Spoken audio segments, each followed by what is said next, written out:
In this video I will show you that the depreciation rate on a Porsche Turbo 991 is $18,491 per year and whether or not there's already a bottom in the market now that a new one arrived.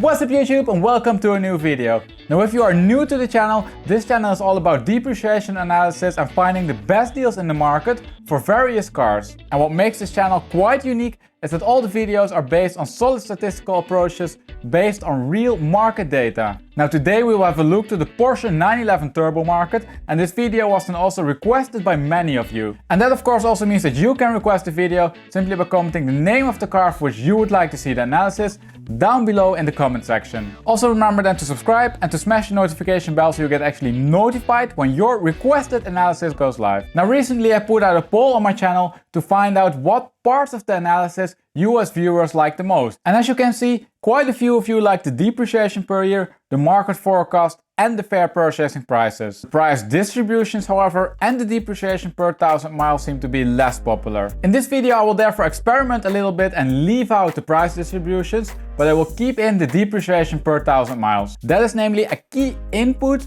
for the market forecast. Now people often say that turbos hold their value extremely well, but let's start the analysis and see what the data actually says. We will start with the depreciation per year, and that is appearing in the graph right over here. You can see that we have model year on the horizontal axis and price on the vertical axis, and that each of the blue bubbles represents a turbo for sale in today's market. You can also see that the blue solid line going through the graph represents the depreciation curve, and that the black axis in the graph show the average price point for that given model year. Now before we have a look to the depreciation numbers, let's have a look to the market as a whole. You can see namely that there are 537 cars for sale and that these have a median price of $147,000. Prices starting at around $90,000 and go up all the way to $255,000. And within that market, black, white and silver are by far the most popular colors as they make up together 65% of the total market. Oh, and by the way, before I forget to tell you, all the numbers which I just told you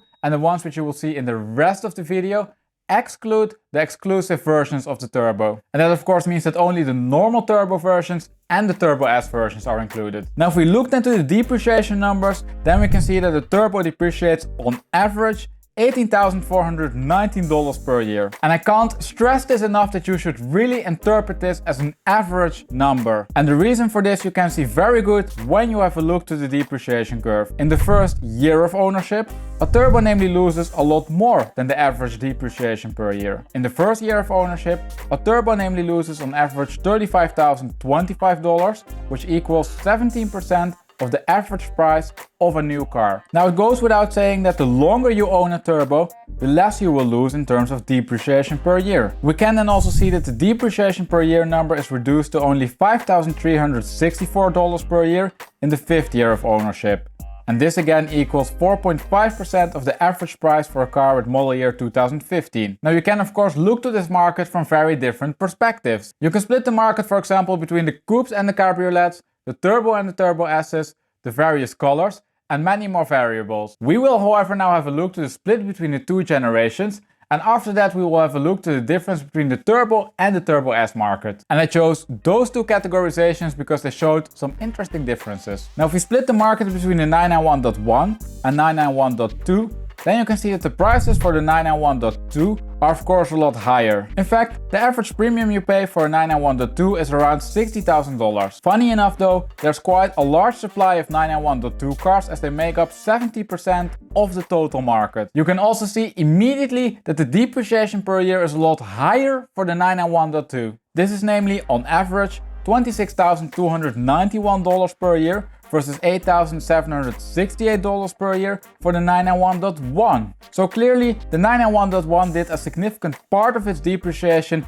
and you can then also see that this market is starting to bottom. Also, you can see that generally speaking the 991.2 is valued slightly higher as there's a little drop in the market prices when you jump from the 991.2 to the 991.1. And this little break in the market is quite normal when you have a car market which is made up out of a pre-facelift and a facelifted model. Now let's move on and have a look to the market split for the Turbo and Turbo S's. You can see now that there are 333 Turbo S's for sale and 204 normal turbos. Furthermore, you can see that the Turbo S's sell at an average premium of $25,000 and that the depreciation curve is a lot steeper. The Turbo S's namely depreciate at an average rate of $19,431 per year and the normal Turbo at an average rate of $16,256 per year. There is, however, something interesting going on when you look to this market split. You can see namely that the premium you pay for a turbo is $29,287 in the first year,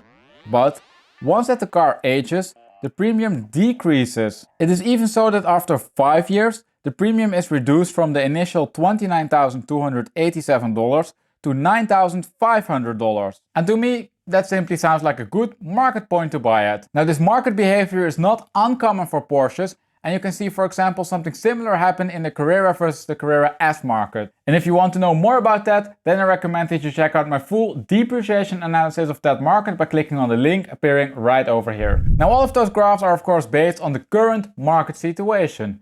But as a potential buyer or perhaps as an owner, you're probably also interested in the future market situation. That I will show you in a bit, because we will first need to figure out the second most important element for the price of a turbo, the mileage. And that we will of course investigate with the depreciation per 1000 miles graph. You can see that we have now the mileage on the horizontal axis instead of the model year, and that price is still displayed on the vertical axis. You can see first of all that there are quite many new cars in the market, as these have all 0 miles driven. On the other end of the spectrum you can however see that there are also some cars which are clear outliers. We have for example one over here with 60,000 miles and one over here with 90,000 miles. On average however, a turbo has a median mileage of 5,853 miles. Now if we looked into the depreciation, then we can see that on average a turbo loses $2,225 per 1000 miles driven. And also here it is key to keep in mind that this is an average number, and the number depends then also quite a lot on how many mileage the car already has. You can see namely that roughly after 30,000 miles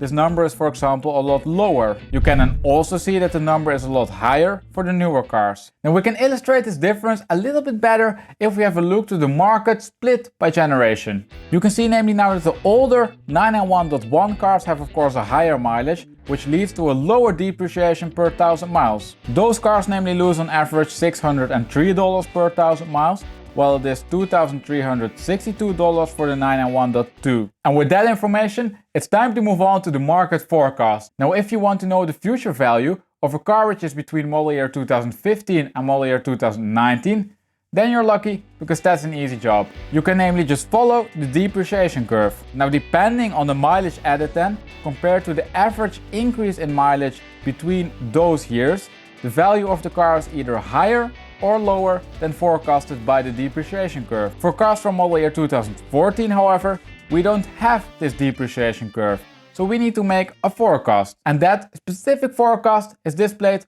right over here. You can see it in blue we still have the normal market, and in orange we have the forecasted price points. And these forecasted price points represent the value of a car with model year 2014 1 year from now. You can see however that there are multiple forecasted price points, and that is because I made the forecast for cars with different mileages. Now if we aggregate them all, then we can see that the average forecasted price for a 2014 car 1 year from now is $108,984. And this again then represents a drop of around $5,400 compared to the previous year. Now if all of these numbers convince you that the Turbo is the car for you, then you definitely need to keep on watching, because in a bit I will show you what the good deals in the market are and how you can find them. Before we go to that part of the video however, I will first show you how all of these depreciation numbers compare to some other cars which I've analyzed, and also some direct competitors for the Porsche Turbo. And for that comparison I will of course use the depreciation leaderboard. And we're going to compare first the depreciation per year, and after that we will have a look to the market as a whole. In the graph popping up right now you can see the depreciation leaderboard for the relative depreciation per year numbers. On the horizontal axis we have the different cars, and on the vertical axis we have the relative depreciation per year. You can see that the Turbo ranks at the lower end of the leaderboard, and that could be expected given the fact that it's still a relatively new car. However, have a look to the rates of some of the competitors like the AMG GTS, the F-Type R and the Audi R8 V10. If you compare it to those cars, the rate of the Turbo S doesn't look so bad, and in fact, it's the best of the bunch. So how about the state of the market as a whole then? That we can measure with the curvature metric, and that metric shows the extent to which a car market already bottomed. And this metric typically ranges between 0 and 100, where 0 means that there's absolutely no bottom in the market and 100 means that the market is completely bottomed out. If you have a look to that leaderboard then we can see that the Turbo has a completion rate of 85%. And this is an extremely high number for a car market which is only 5 years old. You can see then also that most of the cars at this rate are a lot older. And the difference is, for example, especially large when you look to the rate of the R8 V10. And if you want to know more about how this metric works and what you should pay attention to, then you can check out the full video on that by clicking on the link appearing right over here. And all of the cars which you saw in the leaderboard have a separate depreciation analysis on my channel, so check them out. Now then, I think that the market for the Turbo looks quite good, but how can you find then the best deals in the market, and what are then some of those deals in today's market? To find that out, you of course need to consider the most important elements for the price of a Turbo, meaning the model year, the mileage, and whether it's a Turbo or a Turbo S. And all of those pieces of information you can see now in the relative value plot appearing right over here. You can see that we have model year on the horizontal axis, price on the vertical axis, and that each car is still represented by a bubble. You can see, however, that the Turbo S's are orange and that the normal turbos are blue. You can also see that the bubbles vary in size, and that is because the larger the bubble, the more mileage that particular car has. And when analyzing this graph, you expect to see two things. First, you expect to see lower prices for the older cars. This namely represents the effect of depreciation per year. Second then, within each model year, you expect to see that the highest mileage cars are priced the lowest. This namely represents the effect of the depreciation per 1,000 miles driven. Now, generally speaking, a car is a good deal if it has the lowest mileage, the lowest price, and the newest model year which you can afford. Now, if we then translate that back to the graph, then you can see that we need to find small bubbles among the larger ones. These namely show you the low mileage cars, which are priced as if they had a much higher mileage. Now let me show you some examples. First, you can see that this 2014 Turbo S has quite a favorable price at $97,500. But let me zoom in a little bit to this. Now you can namely see that this is a low mileage example with only 8,663 miles. It has, however, the same price as some of the higher mileage cars. And sometimes there's a very good reason as to why a car is priced significantly lower than the market average for a car with that spec. And for this specific car that might be the case because the advertisement mentions that the car has a salvage title. This title, however, resulted from some water damage which happened 3 years ago, and according to the ad, all of those problems are fixed now. But then again, this is probably the reason why the car is priced lower than the market averages. If you're, by the way, interested in this specific car, you can find it at Rough Motors. But let's have a look first to another example. We can find namely over here a 2017 Turbo with only 3,887 miles and a price of $119,800. And if you look at the rest of the market, then you can see that this pricing is really competitive and that some 991.1s actually have the same mileage but are priced higher. I had a look to this car, and to be honest, I also think that the spec is quite tasteful. And this car is, by the way, for sale at Formula Sports Cars, so check it out if you're interested. None of these cars I pointed out, by the way, are sponsored ads, and they are definitely not recommendations to buy. You still need to do your own research very well to see if the car meets your criteria. And on that note, let's wrap up the video and conclude. People often state that turbos hold their value very well, and this is indeed partially true. For a car in this segment, the depreciation is indeed really low, both in absolute and in relative terms. Also, we saw that there's quite a strong bottom forming in the market, and this is quite special for a car market which is only